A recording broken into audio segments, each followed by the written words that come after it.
Hello, my name is Zhang, and today I'm going to talk about how my daily consumption choices shape my identity, focusing on how age and gender influence what I buy and how I see myself today.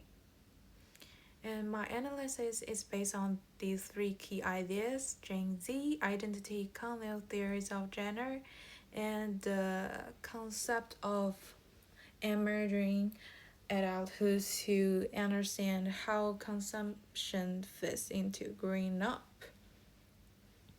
First, for the age, as you can see, I'm a Gen Z student in my late teens and early 20s, part of what researchers called emerging adulthood, and my consumption is deeply tied to this stage of life. As a digital native, I spend a lot of on streaming services like social media and online content, online apps.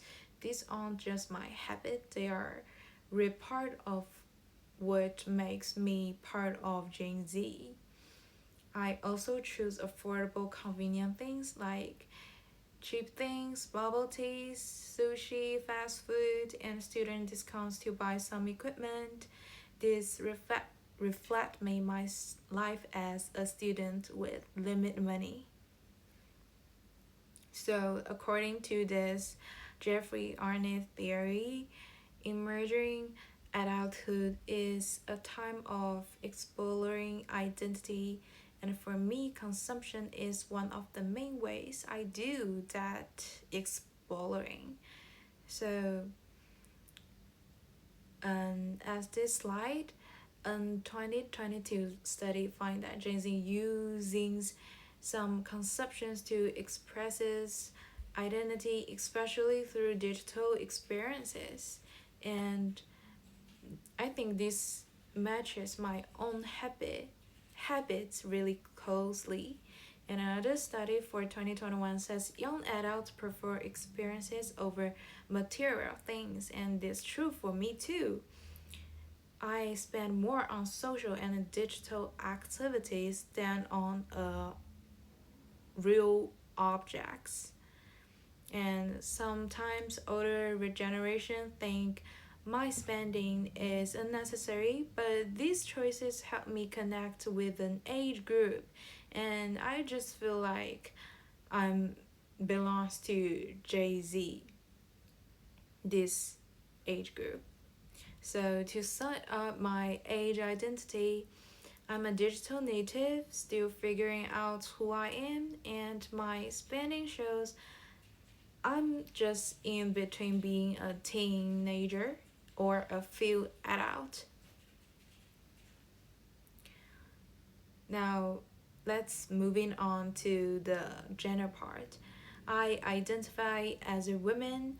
I don't always follow traditional ideas of how women should be or how women should consume. My choices challenge those norms, and I often buy things seems less traditionally masculine like gaming gear, digital equipment, and some keyboard, computers. I don't limit myself to femininity products.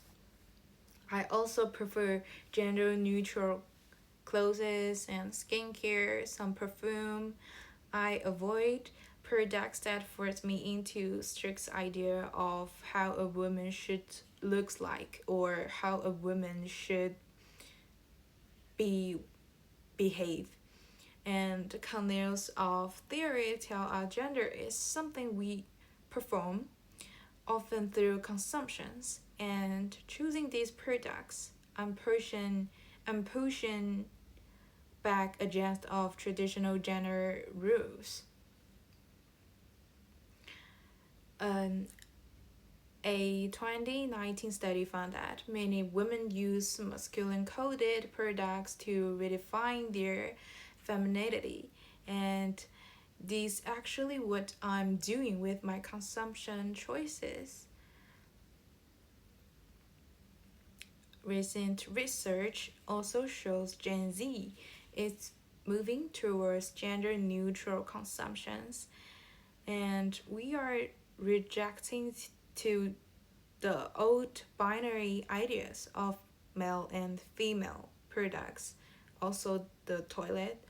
And I've sometimes been judged for my choices, and some women online also being judged for their choices, but they help me become more confident in my gender identity. I define myself and not society's rules. We just not to follow the rules. And age and gender don't work separately. Using intersectionality theory, we can see how being Gen Z makes my gender choices easier and more natural. For example, I buy affordable gaming things instead of expensive main targeted product, and cheap gender neutral fashion. This combine my identity as a student and my gender identity, and you can see these pictures. And in the end, my consumption isn't just about buying things, it's about who I am as a young person and as a young woman, as someone who defines their own gender. So, thank you.